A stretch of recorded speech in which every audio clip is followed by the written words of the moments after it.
What if I told you your favorite bouillabaisse came with a side of espionage, that the woman who taught America how to cook was once entrusted with secrets that could win a war? Stick with me, because the story of Julia Child is so much more than just butter and bon appetit.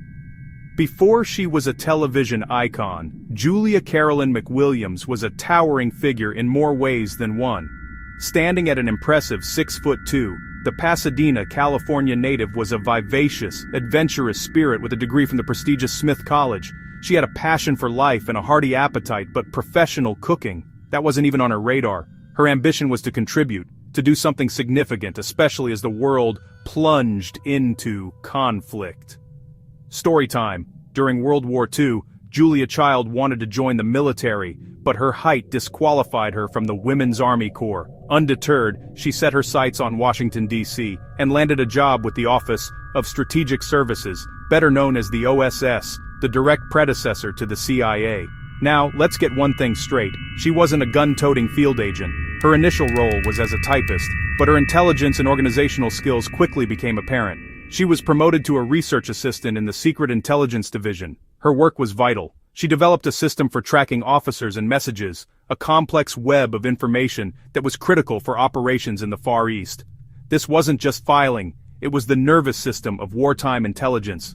Her duties took her far from home, first to Ceylon, now Sri Lanka, and later to China, where she handled top-secret communications for the highest levels of the OSS, and her projects were eclectic. One of her most famous assignments? Developing a shark repellent. No, really. The Navy needed a way to stop sharks from bumping into underwater explosives intended for German U-boats. So, in a way, Julia Child's first foray into recipe development wasn't for coq au vin, but for a concoction of copper acetate and other chemicals to keep hungry sharks at bay. From recipe testing to repelling sharks. The tests were mixed, but the mission was dead serious. So let's do some myth-busting. Was she dodging bullets in a trench coat? Absolutely not. Was she seducing double agents in a smoky casino, a la a Bond film? Not a chance. Her role was bureaucratic, but that doesn't mean it wasn't important. In the world of espionage, the pen is often mightier than the sword. Her work with code books, maps, and logistics ensured that agents in the field had the information they needed to survive and succeed. Bureaucratic precision saves lives. Her contribution was the meticulous, unseen work that forms the backbone of any successful intelligence operation. And it was during this time, surrounded by the sights, sounds, and flavors of Asia, that the seeds of her next chapter were planted. Her exposure to global cuisine ignited a passion. After the war, she moved to Paris with her husband Paul Child, whom she met in the OSS and enrolled at the famed Le Cordon Bleu cooking school.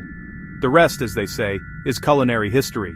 She co-authored the groundbreaking cookbook, Mastering the Art of French Cooking, and then became a television pioneer, demystifying French cuisine for millions of Americans with her wit, charm, and unflappable spirit. Still, the headline is irresistible, an elegant chef who once sat inside the very heart of the world of intelligence. So, truth versus myth? Let's break it down. Yes, she really did serve her country in the OSS. No, she was not a field agent or an assassin. Yes, she worked on a top-secret shark repellent. And yes, she was and always will be a legendary chef. Julia was a legendary chef, a dedicated wartime OSS staffer, but definitely not a Hollywood spy. Her story doesn't need cinematic spice. The truth is fascinating enough. Hungry for more surprising histories hidden in your kitchen? Hit that follow button for more stories you'll want to sink your teeth into.